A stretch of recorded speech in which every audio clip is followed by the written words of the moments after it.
The Red Queen by Victoria Aveyard, a First Chapter Friday read aloud video with the Word Nerd.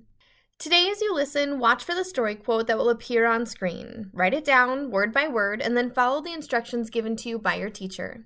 Check the end of the video for the correct answer. Hi, my name is Amanda Zieba. Welcome to my channel, Learning with the Word Nerd, and another First Chapter Friday video. This week, I'm going to be reading to you Chapter 1 from The Red Queen, which is the first book in a series of 5. After you read it, you can follow up with The Glass Sword and many of the others in the series, all of which I'll be sure to link in the description box. But before I read you the blurb, I want to tell you a couple of other things. This year on this channel, we've been talking a lot about the different parts of a book. So we're talking about when a book has multiple titles or multiple covers. We've talked about how on a paperback book, the blurb is on the back, and for a hardcover, the blurb is on the inside. But I want to talk to you about one other cool thing today before I read you the blurb, and that is end papers. This book, if you take off the dust jacket, that's this paper part, and you look on the inside, there's always paper that covers the back of the cover and then the very first page, and those are called end papers. And sometimes these papers are very plain, sometimes it's just white or cream, sometimes it's a bright bold color, but the end papers on the series of books in a hardcover version for this are just gorgeous. So if you want to look at a different element of the book that you've never looked at before, take out the book you're reading and see if it's got some cool end papers. It's just a Word Nerd's little extra bonus that you can find in a book. So now let's read the blurb of The Red Queen and find out what this amazing dystopian series is all about. Mare Barrow's world is divided by blood, those with red and those with silver. Mare and her family are lowly reds, destined to serve the silver elite whose supernatural abilities make them nearly gods. Mare steals what she can to help her family survive, but when her best friend is conscripted into the army, she gambles everything to win his freedom. A twist of fate leads her to the royal palace itself, where, in front of the king and all his nobles, she discovers a power of her own, an ability she didn't know she had. Except, her blood is red. To hide this impossibility, the king forces her into the role of a lost silver princess and betroths her to one of his own sons. As Mare is drawn further into the silver world, she risks her new position to aid the Scarlet Guard, the leaders of a red rebellion. Her actions put into motion a deadly and violent dance, pitting prince against prince and Mare against her own heart. Let's dig into this amazing novel, The Red Queen by Victoria Aveyard. Chapter 1.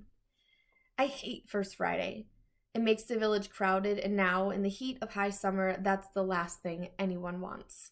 For my place in the shade, it isn't so bad, but the stink of bodies all sweating with the morning work is enough to make milk curdle. The air shimmers with heat and humidity, and even the puddles from yesterday's storm are hot, swirling with rainbow streaks of oil and grease. The market deflates, with everyone closing up their stalls for the day. The merchants are distracted, careless, and it's easy for me to take whatever I want from their wares. By the time I'm done, my pockets bulge with trinkets, and I've got an apple for the road. Not bad for a few minutes' work. As the throng of people moves, I let myself be taken away by the human current. My hands dart in and out, always in fleeting touches. Some paper bills from a man's pocket, a bracelet from a woman's wrist. Nothing too big. Villagers are too busy shuffling along to notice a pickpocket in their midst. The high stilt buildings for which the village is named, the Stilts, very original, rise all around us, 10 feet above the muddy ground. In the spring, the lower bank is under water, but right now it's August, when dehydration and sun sickness stalk the village. Almost everyone looks forward to the first Friday of each month when work and school end early, but not me. No, I'd rather be in school learning nothing in a classroom full of children. Not that I'll be in school much longer. My 18th birthday is coming, and with it, conscription. I'm not apprenticed, so I don't have a job, so I'm going to be sent to the war like all the other idle ones. It's no wonder there's no work left, what with every man, woman, and child trying to stay out of the army. My brothers went to war when they turned 18. All 3 of them sent to the Lakeland to fight the Lakelanders. Only Shade can write worth a lick, and he sends me letters when he can. I haven't heard from my other brothers, Bree and Trammy, in over a year. But no news is good news. Families can go years without hearing a thing, only to find their sons and daughters waiting on the front doorstep, home on leave, or sometimes blissfully discharged. But usually, you receive a letter made of heavy paper stamped with the king's crown seal below a short thank you for your child's life. Maybe you even get a few buttons from their torn, obliterated uniforms. I was 13 when Bree left. He kissed me on the cheek and gave me a single pair of earrings for my little sister, Gisa and me to split. They were dangling glass beads, the hazy pink color of a sunset. We pierced our ears ourselves that night. Trammy and Shade kept the tradition when they went. Now Gisa and I have one ear each set with 3 tiny stones set to remind us of our brothers fighting somewhere. I didn't really believe they'd have to go, not until the Legionnaire in his polished armor showed up and took them away one after the other. And this fall, they'll come for me. I've already started saving and stealing to buy Gisa some earrings when I go. Don't think about it. That's what Mom always says about the army, about my brothers, about everything. Great advice, Mom. Down the street at the crossing of Mill and Marcher roads, the crowd thickens and more villagers join the current. A gang of kids, little thieves in training, flutter through the fray and with sticky searching fingers. They're too young to be good at it, and security officers are quick to intervene. Usually the kids would be sent to the stocks or jail at the outpost, but the officers want to see First Friday. They settle for giving the ringleaders a few harsh knocks before letting them go. Small mercies. The tiniest pressure at my waist makes me spin, acting on instinct. I grab the hand foolish enough to pickpocket me, squeezing tight so little imp won't be able to run away. But instead of a scrawny kid, I find myself staring up at a smirking face. Kilorn Warren, a fisherman's apprentice, a war orphan, and probably my only real friend. We used to beat each other up as children, but now that we're older and he's a foot taller than me, I try to avoid scuffles. He has his issues, I suppose. He has his uses, I suppose. Reaching for high shelves, for example. You're getting faster, he chuckles, shaking off my grip. Or you're getting slower. He rolls his eyes and snatches the apple out of my hand. Are we waiting for Gisa, he asks, taking a bite of the fruit. She has a pass for the day. Working. Then let's get moving. Don't want to miss the show. And what a tragedy that would be. Tisk tisk, Mare, he teases, shaking a finger at me. This is supposed to be fun. It's supposed to be a warning, you dumb fool. But he's already walking off with his long strides, forcing me almost to trot to keep up. His gait weaves off balance. Sea legs, he calls them, though he's never been to the far-off sea. I guess long hours on the master's fishing boat, even on the river, are bound to have some effect. Like my dad, Kilorn's father was sent off to war. But whereas mine returned missing a leg and a lung, Mr. Warren came back in a shoebox. Kilorn's mother ran off after that, leaving her young son to fend for himself. He almost starved to death, but somehow kept picking fights with me. I fed him so that I wouldn't have to kick around a bag of bones, and now 10 years later, here he is. At least he's apprenticed and won't face the war. We get to the foot of the hill where the crowd is thicker, pushing and prodding on all sides.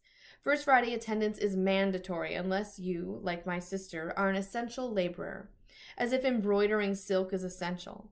But the Silvers love their silk, don't they? Even the security guards, a few of them anyway, can be bribed with pieces sewn by my sister. Not that I know anything about that. The shadows around us deepen as we climb up the stone stairs toward the crest of the hill. Kilorn takes them 2 at a time, almost leaving me behind, but he stops to wait.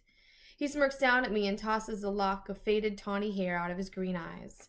Sometimes I forget that you have the legs of a child. Better than the brain of one, I snap, giving him a light smack on the cheek as I pass. His laughter follows me up the steps. You're grouchier than usual. I just hate these things. I know, he murmurs, solemn for once. And then we're in the arena, the sun blazing hot overhead. Built 10 years ago, the arena is easily the largest structure in the stilts. It's nothing compared to the colossal ones in the cities, but still the soaring arches of steel, the thousands of feet of concrete, are enough to make each village girl catch her breath. Security officers are everywhere, their black and silver uniforms standing out in the crowd. This First Friday, and they can't wait to watch the proceedings. They carry long rifles or pistols, though they don't need them. As is customary, the officers are Silvers, and Silvers have nothing to fear from us Reds. Everyone knows that. We are not their equals, though you wouldn't know it from looking at us. The only thing that serves to distinguish us, outwardly at least, is that silvers stand tall. Our backs are bent by work and unanswered hope and the inevitable disappointment with our lot in life. Inside, the open-top arena is just as hot as out, and Kilorn, always on his toes, leads me to some shade. We don't get seats here, just long concrete benches, but the few silver nobles up along at the top enjoy cool, comfortable boxes. There they have drinks, food, ice, even in high summer, cushioned chairs, electric lights, and other comforts I'll never enjoy. The silvers don't bat an eye in any of it, complaining about the wretched conditions. I'll give them a wretched condition if I ever had the chance. All we get are hard benches and a few screechy video screens, almost too bright and noisy to stand. Bet you a day's wages it's another strong arm today, Kilorn says, tossing his apple core to the arena floor. No bet, I shoot back at him. Many Reds gamble their earnings on the fights, hoping to win a little something to help them get through another week, but not me, not even with Kilorn. It's easier to cut the bookie's purse than try to win money from it. You shouldn't waste your money like that, I tell him. It's not a waste if I'm right. It's always a strong arm beating up on someone. Strong arms usually make up at least one half of the fights, their skills and abilities better suited to the arena than almost any other silver. They seem to revel in it, using their superhuman strength to toss other champions around like rag dolls. What about the other one, I ask, thinking of the range of silvers that could appear. Telkies, swifts, nymphs, greenies, stoneskins, all of them terrible to watch. Not sure. Hopefully something cool. I could use some fun. Kilorn and I don't really see eye to eye on feats of First Friday. For me, watching two champions rip each other apart is not enjoyable, but Kilorn loves it. Let them ruin each other, he says. They're not our people. He doesn't understand what the feats are about. This isn't mindless entertainment meant to give us some respite from grueling work. This is calculated, a cold message. Only silvers can fight in the arenas because only a silver can survive the arena. They fight to show us their strength and power. You are no match for us. We are your betters. We are gods. It's written in every superhuman blow the champions land. And they're absolutely right. Last month I watched a swift battle a Telki, and though the swift could move faster than the eye could see, the Telki stopped him cold. With just the power of his mind, he lifted the other fighter right off the ground. The swift started to choke. I think the Telki had some invisible grip on his throat. When the swift's face turned blue, they called the match. Kilorn cheered. He'd bet on the Telki. Ladies and gentlemen, silvers and reds, welcome to First Friday, the feat of August. The announcer's voice echoes around the arena, magnified by the walls. He sounds bored, as usual, and I don't blame him. Once the feats were not matches at all, but executions.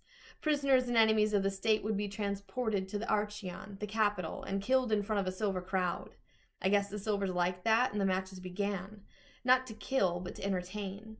Then they became the feats and spread out to the other cities, to different arenas and different audiences. Eventually the Reds were granted admission, confined to the cheap seats. It wasn't long until the silvers built arenas everywhere, even villages like the Stilts, and attendance that was once a gift became a mandatory curse. My brother Shade says it's because the arena cities enjoyed a marked reduction in red crime, dissent, and even a few acts of rebellion. Now silvers don't have to use execution or the legions or even security to keep the peace. Two champions can scare us just as easily. Today, the two in question look up to the job. The first to walk out onto the white sand is announced as Kantos Karos, a silver from Harbor Bay in the east. The video screen blares a clear picture of the warrior, and no one needs to tell me that this is a strong arm. He has arms like tree trunks, corded and veined and straining against his own skin. When he smiles, I can see that all his teeth are gone or broken. Maybe he ran afoul of his own toothbrush when he was a growing boy. Next to me, Kilorn cheers, and the other villagers roar with him. A security officer throws a loaf of bread at the louder ones for their trouble. To my left, in other hands, a screaming child, a bright yellow piece of paper. Lec papers, extra electricity rations, all of us to make us cheer and scream, to force us to watch, even if we don't want to. That's right, let him hear you, the announcer drawls, forcing as much enthusiasm into his voice as he can.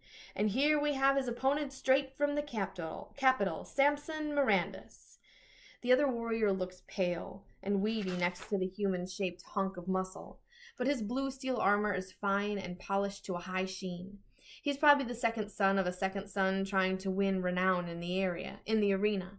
Though he should be scared, he looks strangely calm. His last name sounds familiar, but that's not unusual. Many silvers belong to famous families, called houses, with dozens of members. The governing families of our region, the Capital Valley, is the House Well, though I've never seen Governor Well in my life.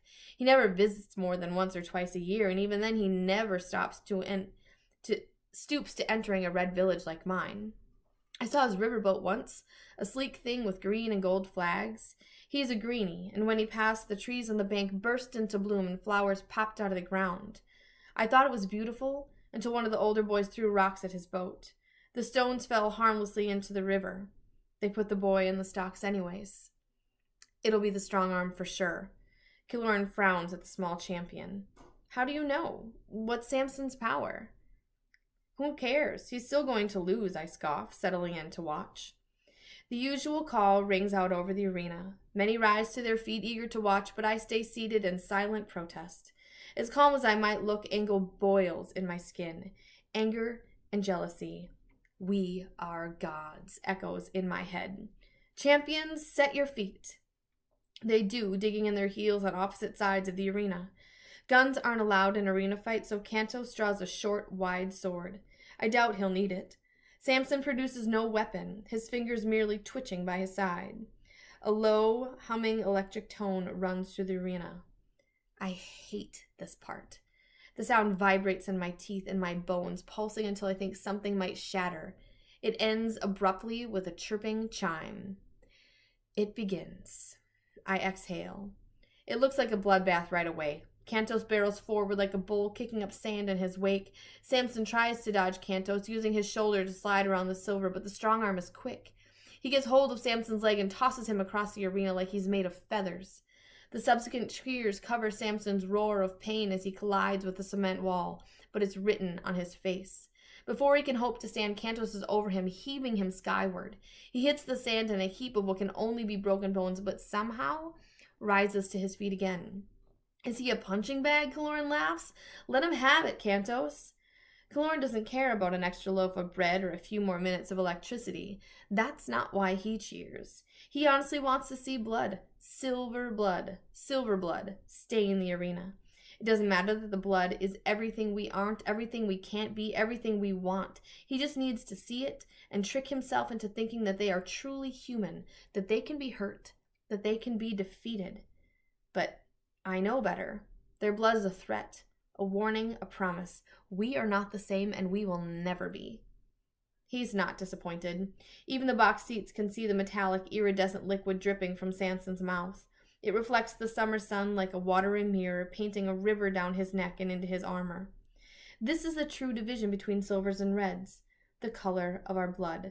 This simple difference somehow makes them stronger, smarter, better than us. Samson spits, sending a sunburst of silver blood across the arena. 10 yards away, Kantos tightens his grip on his sword, ready to incapacitate Samson and end this. Poor fool, I mutter. It seems Kilorn is right. Nothing but a punching bag. Kantos pounds through the sand, sword held high, eyes on fire. And then he freezes, mid-step, his armor clanking with the sudden stop. From the middle of the arena, the bleeding warrior points at Kantos with a stare to break bone. Samson flicks his fingers and Kantos walks away perfectly in time with Samson's movements.